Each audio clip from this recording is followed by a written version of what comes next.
section 5-6 lecture and go straight to section 7. Now, we have to do 5 and 6. But they all didn't get enough time to do section 7 properly today. So we're going to bust this out first and do it really, really well. And then we're going to go to 5 and 6 and do the best we can. But I have an old video of that made, and you might have to watch some of that video. They have to watch some of this video because we couldn't get through this. And this is more important. Section 7. So when we go back and do 5 and 6, we'll be all done with the Karate Kid basics. But right now we're going to jump into algebra. Section 7. And when you record this, you can call this 1.7, and the others will be 1.5.6. Okay? So we'll do 2 different videos. We'll stop after this. Math is the manipulation of values to look different but remain the same. Write it down. There are more than 5 tools by which we can manipulate a simplified problem, but we're going to review 5 tools. The big one rule, the commutative and associative laws, the distributive property, factoring, and combining like terms. Okay? These are just 5 tools of many, but numbers 3 and 5 are the ones we're going to use a ton. The big one rule. Now, listen, how many types of problems are there in all of algebra? 2. And they are what?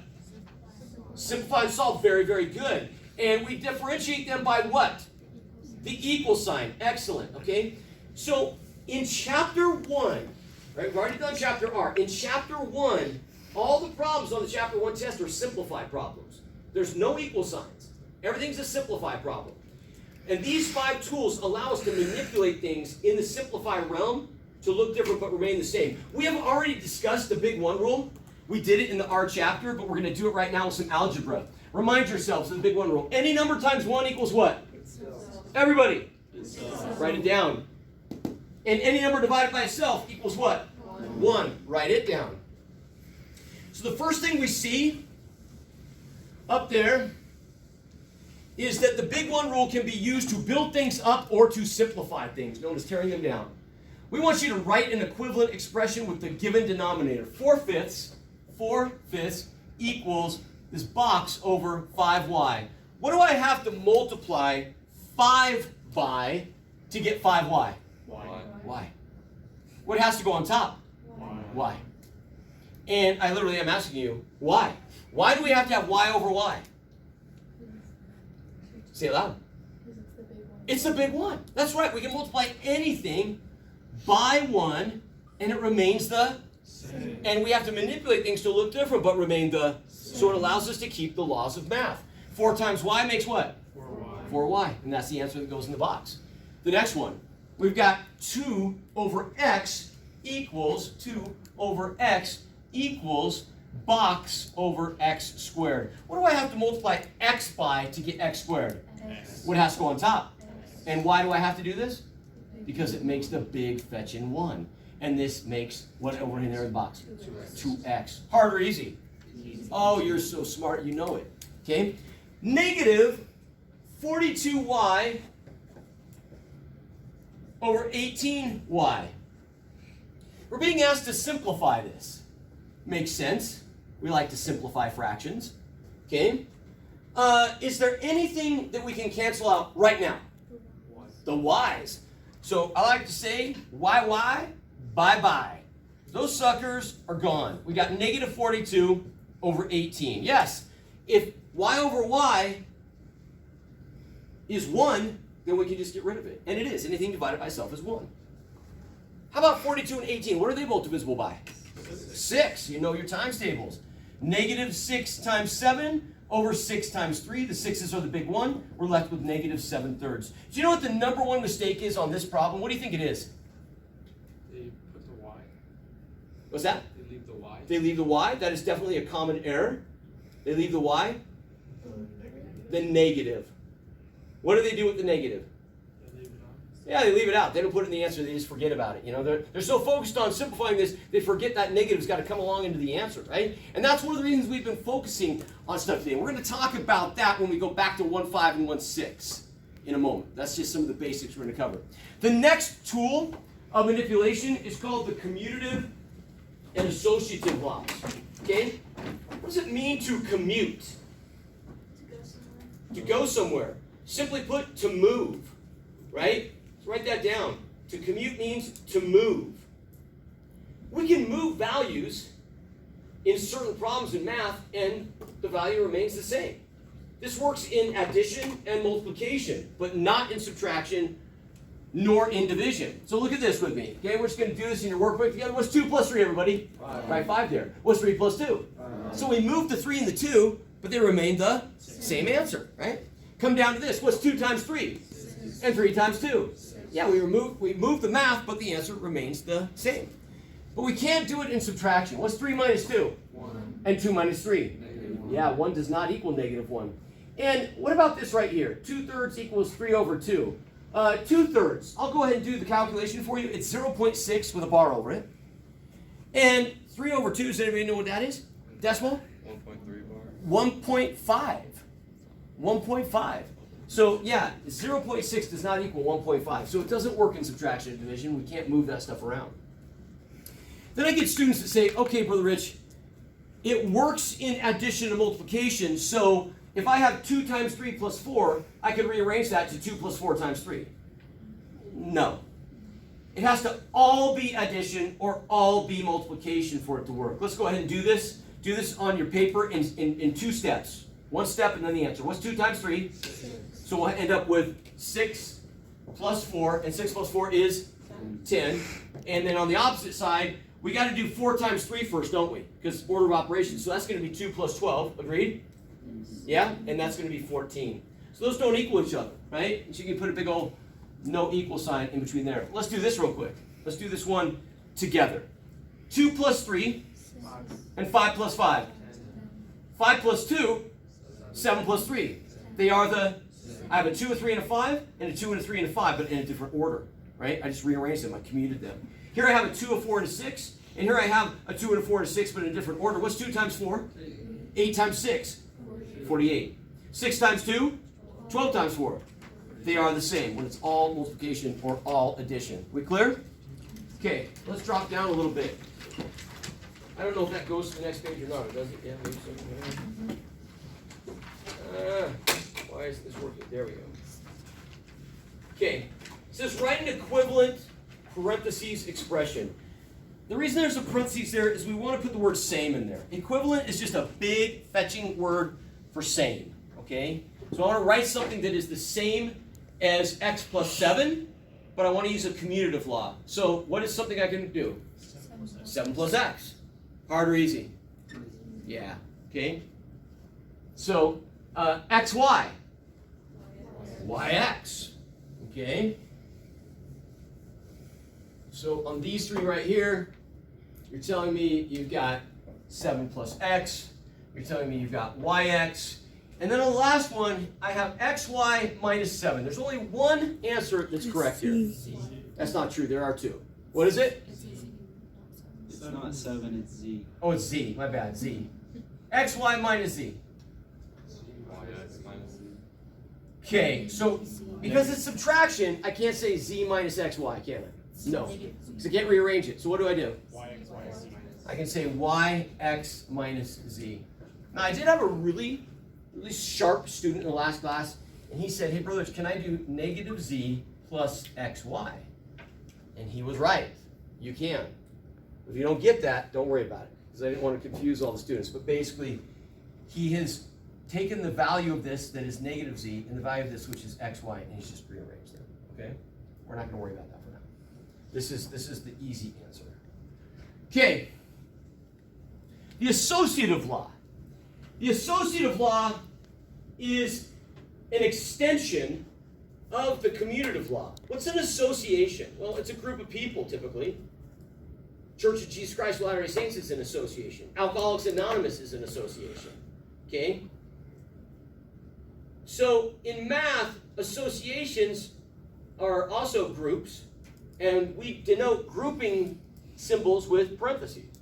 So we're ultimately saying we can move the groups or the grouping symbols and the problem remains the same. So we can commute the parentheses, but the problem remains the same. And again, the same rules apply. It only works in addition or multiplication, and it has to be all addition or all multiplication. We can't mix it.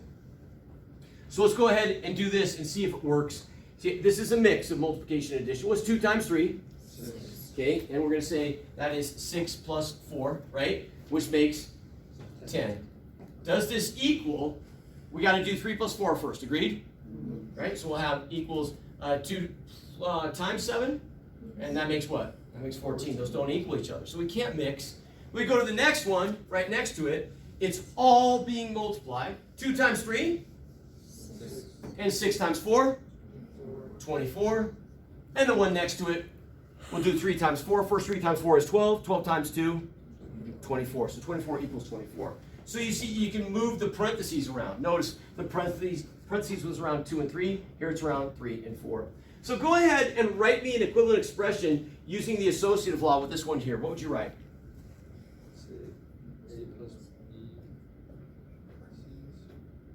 Okay, where are we going to put the parentheses?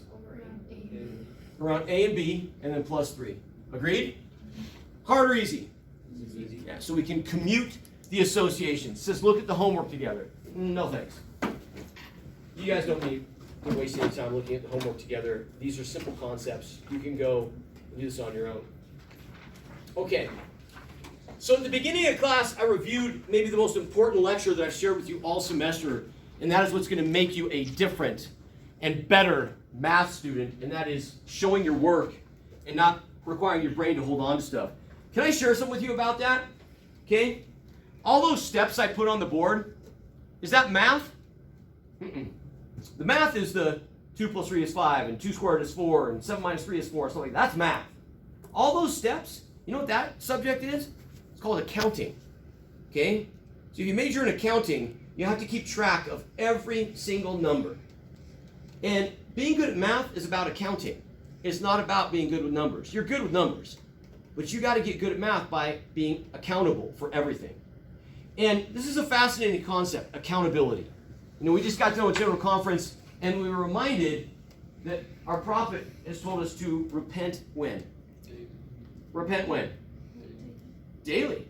Yeah, daily, right? Accountability. It's every single day, right? And if you keep a journal, you can be really accountable for, you know, blessings you've received and things you do. So accountability is really important, writing everything down. Switching gears, maybe the most important single definition I share with you all semester sits on the board this time, and it is the definition of what a term is. Every math book, every algebra book uses this concept titled term. It tells you to combine like terms. It tells you to multiply terms. They use this expression term all the time, but they never define it. I suggest, and I don't know that this is accurate, but I think it's pretty spot on. I suggest that no textbook defines what a term is because it's like this. Everybody cup your hands together like this right now, like this. So I want you to hold your hands together and pretend that I'm going to pour some water in your hands and you're going to drink it, right? Okay, so you got to hold that water really good. Now, we're going to run from here to the Spori building. Okay? Now, if this was a bunch of marbles in our hand, what would we do? We'd close them up like this, right? Right? We'd hold those marbles, we could run. Okay? But, I mean, Rich runs funny. Okay, that's not right. I'm old. So, but now we got water in our hands, okay? How are we going to run over there and not lose this water? Okay? Way more challenging, isn't it? So what if I told you we'll grab onto that water tight and squeeze it? What's going to happen to the water? Right? Some knowledge is like that water. When you try to grasp the knowledge, it eludes you. It evades you. Some knowledge you cannot grasp. You just have to kind of cup and hold close to you and do the best you can to give it some form and function.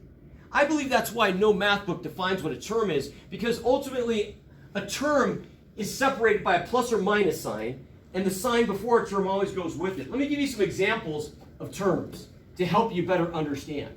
Examples. And this is worth writing down because this isn't up here. You do it in some corner or someplace, but some examples of terms. Okay? Numbers, like 7 is a term. Letters, known as variables, are terms, like x. Put them together in combos, and you got 7x, or 7xy, or 7x squared y, or 7x squared over y. All of those are terms. So we begin to see that there are many things in math that are terms. But when I take two of those terms and add them, 7 plus x, or subtract them, x minus y squared, now I have how many terms in this expression? 2, because terms are separated by plus or minus signs. How many in this expression? 2, because terms are separated by plus or minus signs. So right now, I want everybody to really focus hard on this. Okay? How many terms are in this algebraic expression right here? How many? 3. Awesome. 3. What's the first one? 2x. Okay, 2x, and the next one? 3y, and the next one? -7. The sign before a term goes with it. Do not forget that. See how I did that right there? I wrote the terms out with commas in between to differentiate the 3 different terms. Okay? What's the next one? How many terms are in this expression right here? 3 again. What's the first one? 2x squared y. 2x squared y, and the next one? -7xy, and the last one? 3. Okay, really good. Okay, and then this one right here. How many terms are in this expression? 5. Read them to me. 5x squared, 2xy, 3x, -5y, and -8.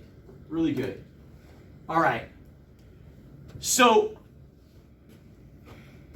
you are not feeling the joy that I feel when I hear you say this, but if there are 10 million algebra students in the world today, you're in the top 1% in knowledge right now because none of them know this, but you do. Okay? And it's going to make all the difference.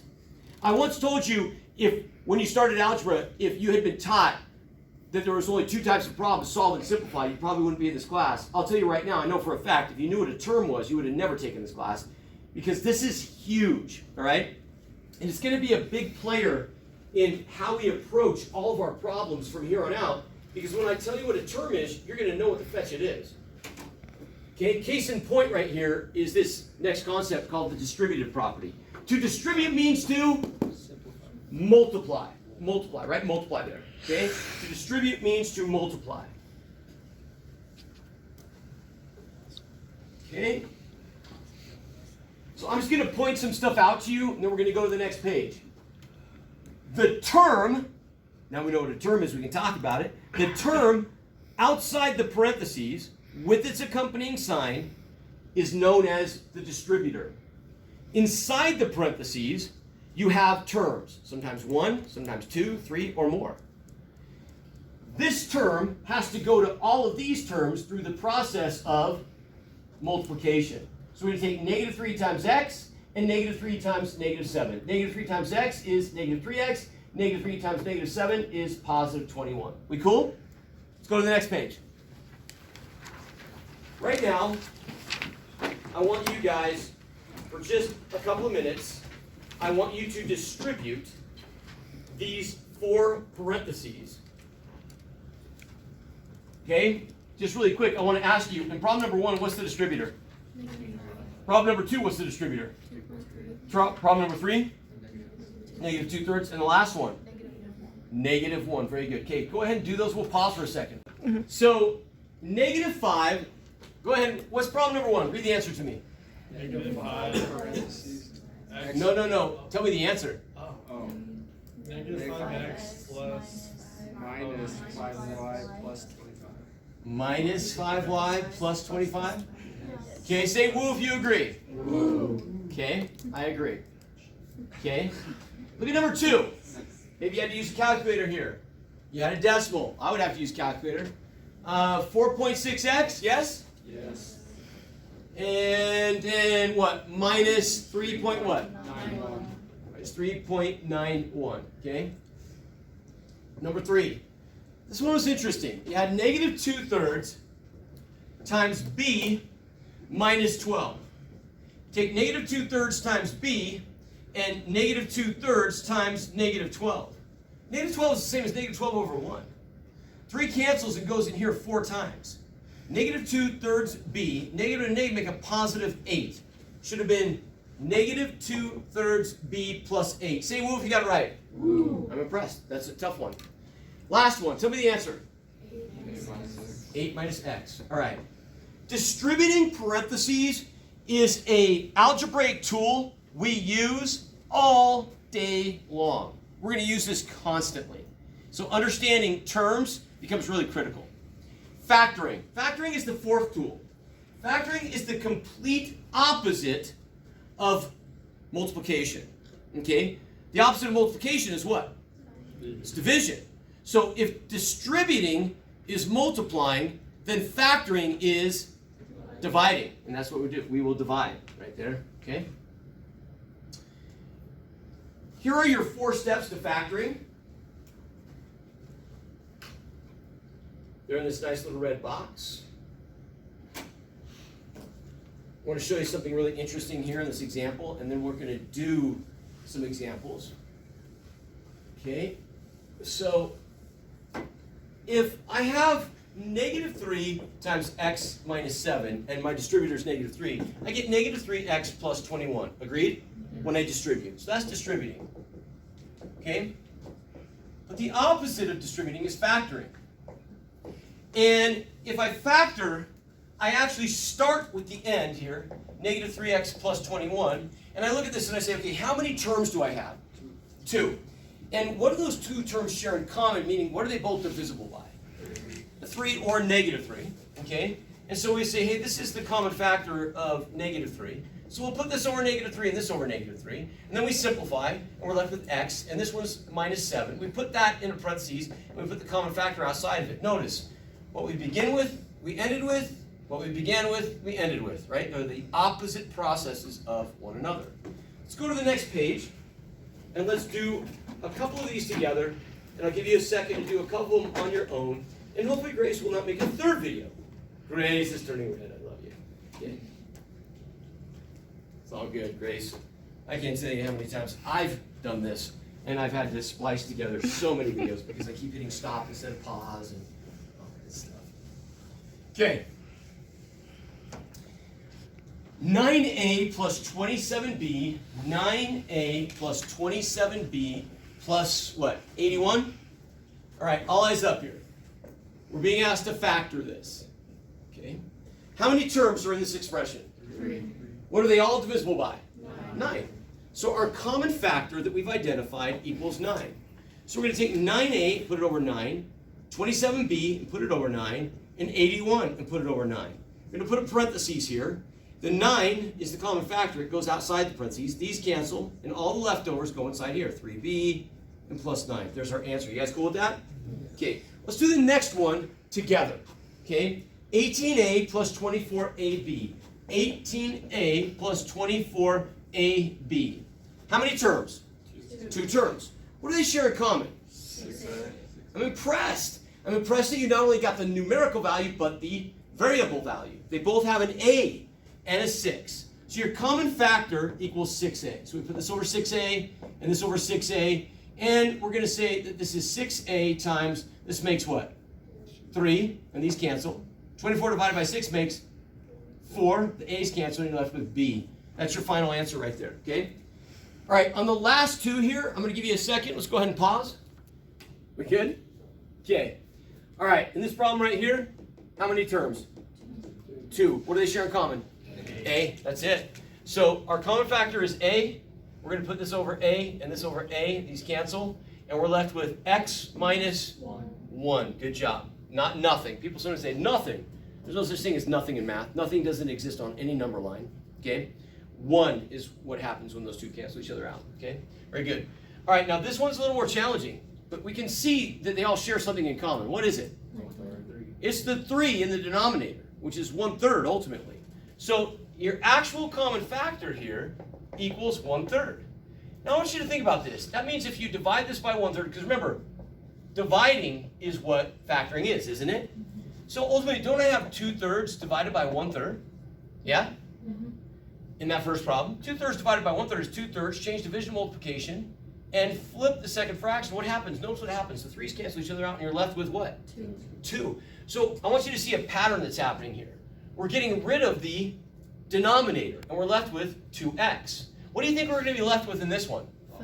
5y. 5y. Okay, so let's do it for just a second. You have -5/3, okay, divided by 1/3, right? Because 5/3 over 1/3 is 5/3 divided by 1/3.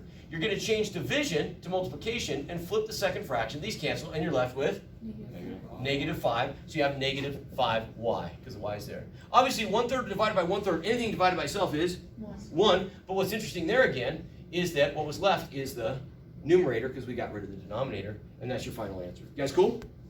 Okay, let's go to our final subject, okay? Like terms, okay? Combining like terms.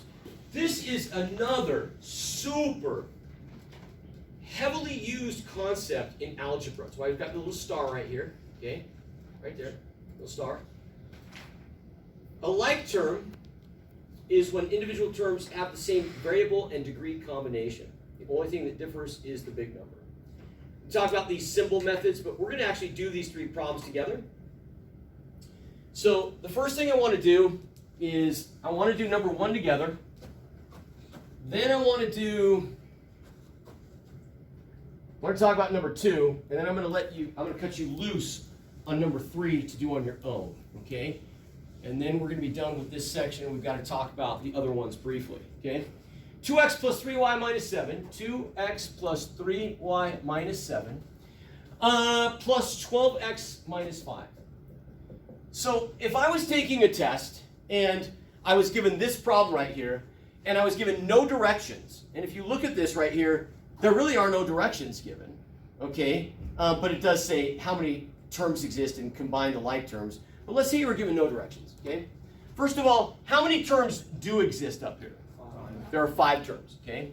So we're asking you to write that down in this one. But if we were doing this problem on a test and there was no directions, is this a solve or a simplify problem? Yeah, because there's no equal sign. Very good. So we just want to clean it up, right? It's clean your bedroom problem. So I look at this, and my first term is what we call an x term, because the variable x is there. And I used a symbol of a circle. You can use a square, triangle, single underline, double, triple, all kinds of symbols. This is accounting. We're accounting for all the terms. Look up here, please. Is this an x term? No. Is this? No. Is this? Yes. Circle it, and the sign before a term goes with it. How about this? No. So now I have 2x plus 12x makes what? 14. Makes 14x's. I like to cross those out once I've taken care of them, so I don't look at them anymore. I don't want them in my peripheral vision, making me get, mixed up with other terms. So now maybe I'll triple underline my y term. Is this a y term? No. Is this a y term? No. And why didn't I ask about this one? Because I've already used it. So what do I do with that? It just drops into the answer. There's nothing to combine with it. Cross it out. And then I have negative 7, which is an integer, and negative 5, that's an integer. Make sure you don't accidentally make that a plus sign. And negative 7 and negative 5 make what? That's negative 7 plus negative 5, which makes negative 12. And there's your answer, and you're done. Hard or easy? Combining like terms. Huge, huge tool. Please look up here. I'm not going to rewrite this. How many terms exist in this problem? Everybody. There are 5. Look up here, please. Don't write right now. This is really important, or you're not going to be able to do this problem. And I want you to learn this concept today. X squared term, right? Look at the next term. What's the next term? 2x squared y. Is that an x squared term? It is not. It's an x squared y term. So can I combine this with this? No. Okay, is that an x squared term? Is that an x squared term? Is that an x squared term? X squared? No, it's just an x. So what do I do with this? It goes in the answer. And then forget about it. X squared y. Look up here. Is this an x squared y? No, it's an xy squared. Is this an x squared y? Is this? So what happens to that? It goes in the answer. XY, so those two are out. XY squared. Is that an XY squared? Is that? So what happens with that? It goes in the answer. Positive 5. Is that just an integer? Nope. It goes in. There's nothing I can do here. None of them are like terms. They have to have the exact same variable and degree combination. With that in mind, we're going to pause the video and we're going to take just a couple minutes to let you guys do this problem. Go ahead. Problem. There are 8 terms in this problem. I have an x squared right here. Is this an x squared? No. It's x squared y. How about this? No. This. This. This. This. This. So that one does what? Goes into the answer. Okay? Cross it out. I don't want to look at it anymore. Get it out of my face. X squared y. Maybe I'll single underline that. X squared y? No. Xy squared. X squared y. X squared y. X squared y. Yes. Yep. X squared y. X squared y. No. So these two, I got negative 2 and positive 12 make what? 10x squared y's. Cross them out. I don't want to look at them anymore. 7xy squared. Do I have an xy squared here? No. Here? Here? Yes. Yes, I do. And not there. So I have negative 7 and negative 2 make what? Negative 9xy squared. Those are gone. Okay? And now I have a positive 5 and a positive 8, which make 13, and negative 2x is all by itself, and we are done. Okay? Questions? Yeah. So is it required to go left to right when you're going through the problem? No. You just start. No. But we're going to learn about something called math etiquette, and we can write this in something called descending order. And we're not going to talk about that today. We're not going to talk about that for at least another month. So we're not even going to worry about it. But I don't care how you do it. I just want you to get them all together. Okay? Symbol method's kind of nice. This whole little circle, square, triangle, double, single, triple, underline, all that crap, it's just to keep things accounted for. Any other questions? Okay, be done with this. Thank you.